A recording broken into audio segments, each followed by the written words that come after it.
നിങ്ങൾക്കറിയാമോ, കേരളത്തിലെ 140 നിയമസഭാ മണ്ഡലങ്ങളിലും ആരൊക്കെയാണ് ഇത്തവണ വിജയിക്കാൻ പോകുന്നത്? എന്നാൽ എനിക്കറിയാം. 140 മണ്ഡലങ്ങളിലും ആരൊക്കെയാണ് ജയിക്കുന്നതെന്ന് പ്രെഡിക്റ്റ് ചെയ്യുന്ന സീരീസിന്റെ എപ്പിസോഡ് 4ആണിത്. നമുക്ക് നോക്കാം.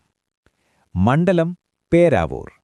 ഇവിടത്തെ പ്രധാന സ്ഥാനാർത്ഥികൾ: LDFനു വേണ്ടി CPIM കാൻഡിഡേറ്റ് കെ ശൈലജ, NDAയ്ക്ക് വേണ്ടി DDJS സ്ഥാനാർത്ഥി പൈലി വാത്തിയാട്ട്, UDFനു വേണ്ടി കോൺഗ്രസ് സ്ഥാനാർത്ഥി സണ്ണി ജോസഫ്. Shocking results. 2021-ൽ 3000 വോട്ടിന്റെ ഭൂരിപക്ഷത്തിൽ മാത്രം വിജയിച്ച KPCC പ്രസിഡന്റ് ഈ തവണ വിജയിക്കുമോ? CPM കുരുതി കൊടുക്കുവാനാണ് നിർത്തിയത് എന്ന് എതിരാളികൾ പറയുന്ന ശൈലജ ടീച്ചർ അട്ടിമറി വിജയം നേടുമോ?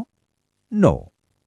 അവസാന നിമിഷം വരെ ലീഡ് നില മാറി മാറി വരുന്ന പേരാവൂരിൽ ഈ തവണയും വിജയിക്കുന്നത് സണ്ണി ജോസഫ്. പക്ഷേ ഭൂരിപക്ഷം 500-ൽ താഴെയായിരിക്കും. എത്രയായിരിക്കും ഭൂരിപക്ഷം? നിങ്ങളുടെ അഭിപ്രായം കോമന്റ് ചെയ്യുക.